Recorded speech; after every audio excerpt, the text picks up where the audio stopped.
Kızılcık Şerbeti yeni bölümünde neler olacak? Videomuza geçmeden önce Nursema ile İlhami aşkını görelim diyenler videomuzu beğensin, sayımızı görelim.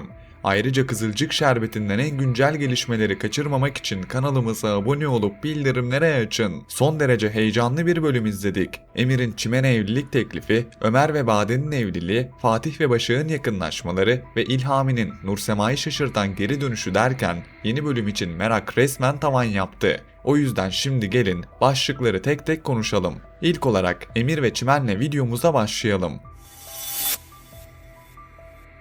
Dizimizin son bölümünde Emir, annesi Salkım'ın dolduruşuna gelip Çimen'i üzmüştü. Sonrasında da yaptığı şeyin ağırlığını fark etti. Bir anda ben ne yaptım noktasına geldi ve kendini affettirmenin yollarını aradı. Emir'in bulduğu çare ise Çimen'e evlilik teklifi etmek oldu. Bu teklif ilk bakışta romantik gibi dursa da aslında Emir'in yaptığı pişmanlığını büyük bir adımla kapatmaya çalışmak. Yani hem beni affet diyor hem de ilişkiyi bir anda çok daha ciddi bir yere taşıyarak işi geri dönüşü zor bir noktaya getiriyor. Tam da bu yüzden bu teklif sadece bir aşk hamlesi değil, aynı zamanda iki gencin ailelere karşı kararlıyız çıkışı gibi duruyor. Dizimizin yeni bölümünde Emir ve Çimen ailelerinin karşılarına evlenme kararıyla çıkacaklar. Bu süreçte hem Kıvılcım hem de Salkım büyük şok yaşayacak. Kıvılcım, kızının bu kadar hızlı bir şekilde evlilik kararı almasına karşı çıkacak. Çimen'in duygusal bir kırgınlıkla kendini ispatlamak ister gibi bu yola girdiğini düşünecek ve dur bir düşün demeye çalışacak. Salkım cephesinde ise bambaşka bir sertlik var. Salkım, oğlunun Çimen'le evlenmesini istemeyecek ve bunu engellemek için elinden geleni yapacak. Ama burada kritik nokta şu, aileler ne söylerse söylesin ne Emir ne de Çimen geri adım atacak gibi durmuyor. İkisi de kendi kararlarını savunacak ve çok geçmeden evlilik hazırlıklarına girişecekler. Bu süreçte geçmişte Doğa ve Fatih aşkında gördüğümüz sahnelerin benzerlerini bu sefer Emir ve Çimen aşkı üzerinden göreceğiz. Dizimizde seküler aile muhafazakar aile çatışması yeni bir çift üzerinden yeniden alevlenecek. Kıvılcımla Salkım'ın birbirlerine gireceğini düşünüyorum. Tansiyonu yüksek ama zaman zaman da komik anların çıkacağı sahneler izleyeceğiz. Bir yanda Kıvılcım'ın kızımın hayatı aceleye gelmesin tepkisi, diğer yanda Salkım'ın benim oğlum böyle bir işe kalkışamaz tavrı. İki taraf da geri adım atmadıkça gerilim kaçınılmaz. Üstelik ikisi de sözünü sakınmayan karakterler olduğu için karşı karşıya geldiklerinde bir cümle bile yetmeyecek. Laf lafı açacak ve olay büyüyecek. Emir ve Çimen de bu baskının ortasında bir yandan birbirlerine tutunmaya çalışırken bir yandan da biz gerçekten hazır mıyız sorusuyla sınanacaklar. Şimdi gelelim Ömer ve Bade'ye. Ömer son bölümde Bade'nin hamilelik yalanına inanmış ve Bade'ye nikah kıymıştı. Kıvılcım ise bu süreçte bebeklerin değişmiş olabileceği ihtimaliyle sarsılmışken üstüne bir de Ömer'in kendisini yalnız bırakması ve gidip Bade'ye nikah kıymasıyla fazlasıyla etkilendi. Buradaki kırılma sadece Ömer başkasıyla evlendi meselesi değil. Kıvılcım'ın gözünde Ömer en kritik anda yanlış tarafa yaslandı ve Kıvılcım'ın güven duygusu ciddi şekilde sarsıldı. Kıvılcım bir kez daha ben tek başıma mücadele edeceğim hissine düştü ve bu his Kıvılcım'ı daha da sertleştirecek. Dizimizin yeni bölümünde Ömer kendisini büyük bir çaresizliğin ortasında bulacak. Kıvılcım bu süreçte Ömer'i tamamen hayatından çıkarmaya karar verecek ve Ömer ilk kez bu kadar ciddi şekilde Kıvılcım'ı kaybetmeyle karşı karşıya kalacak. Ömer ne kadar toparlamaya çalışsa da olaylar o kadar hızlı büyüdü ki artık tek bir konuşmayla çözülecek bir noktada değiliz. Ömer'in içindeki ben iyi niyetle yaptım savunması Kıvılcım'ın gözünde pek bir karşılık bulmayacak. Çünkü Kıvılcım bu kez kendini korumaya alacak ve Ömer'in yaklaşmasını bile istemeyecek. Ömer'in en büyük sınavı da burada başlayacak. Kıvılcım'ı kaybetme gerçeğiyle yüzleşmek, yaptığının bedelini hissetmek ve buna rağmen bir çıkış yolu aramak. Bade ise şimdilik planlarında başarılı olsa da bu oyunu uzun süre sürdürmesi kolay olmayacak. Çünkü her yalanın ortaya çıkacağı bir gün vardır.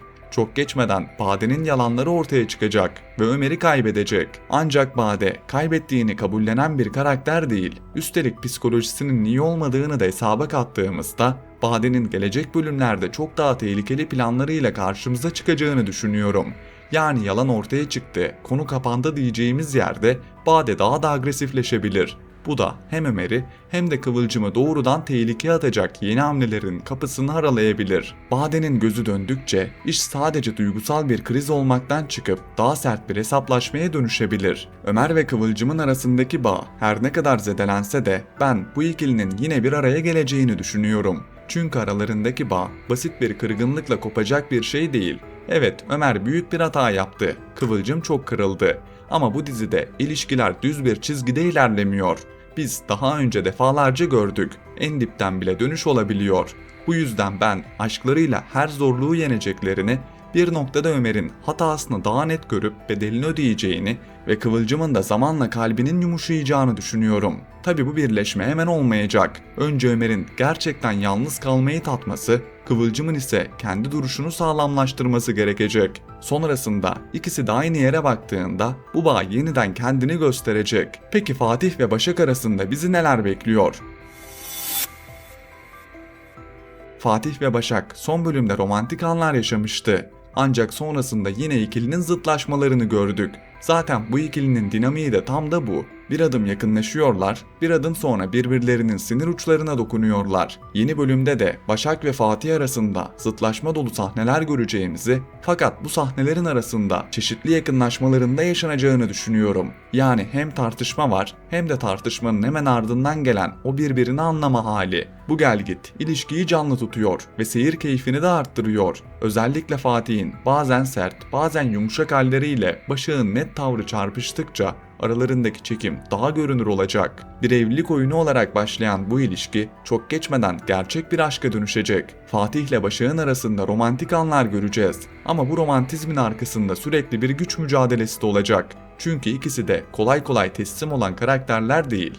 Başak, Doğa karakterinin yerine dizimize katılmış birisi ve şu anlık etkisini tam anlamıyla hissedemesek de gelecek bölümlerde etkisi çok daha yüksek bir karaktere dönüşecek. Fatih'le arasında büyük bir uyum yakalayacak ve bu uyum sadece yakışıyorlar meselesi olmayacak. Aynı zamanda birbirlerinin zaaflarını da bildikleri bir noktaya evrilecek. Başak güçlendikçe Fatih'in ona yaklaşımı değişecek ve bu ilişki oyun çizgisinden çıkıp gerçek duygularını ağır bastığı bir hale bürünecek. Son olarak Nursema ve İlhami'ye değinip videomuzun sonuna gelelim. Son bölümde İlhami uzun zaman sonra dizimize yeniden giriş yaptı ve İlhami ile Nursema'nın karşılaşma sahnesi Nursema'nın yaşadığı şokla hepimizin nefesini kesti. Nursema kapanmış sandığı bir defterin bir anda açıldığını hissetti. Yüzündeki ifade her şeyi anlatıyordu. Dizimizin yeni bölümünde Nursema'nın kafası allak bullak olacak. Bir yanda İlhami, diğer yanda ise yeni bir şeyler hissetmeye başladığı Asil var. Yani Nursema bir anda kendini iki farklı duygunun arasında bulacak. Geçmişten gelen bir bağ ve yeni doğan bir çekim. Asil'in bu süreçte Nursema'yı elde etmek için planlar yapacağını ve kurduğu oyunda Nursema'nın bir piyon olacağını düşünüyorum. Nursema'nın kafa karışıklıkları devam etse de Asil'in şeytan tüyü Nursema'yı etkileyecektir. Ve en azından ilk süreçte Nursema ile Asil'in arasında yakınlaşmalar göreceğiz. Bu yakınlaşmalar Nursema'nın duygularını netleştirmek yerine daha da karıştırabilir. Çünkü bir tarafta İlhami'nin bıraktığı yarım kalmışlık var, diğer tarafta Asil'in kurduğu yeni oyun var. Nursema hangisine yaklaşsa öbür tarafın gölgesi düşecek gibi. Nursema'nın önünde kolay bir yol yok. Geçmişin iziyle Asil'in çekimi aynı anda bastırıyor. Bu ikilem yeni bölümde onu daha da savuracak. Bakalım geçmişte Nursema'yı Firuz'a kaptıran İlhami bu sefer onu kazanabilecek mi? Yoksa bu sefer de Asil'e mi kaptıracak? Bunu hep birlikte izleyip göreceğiz.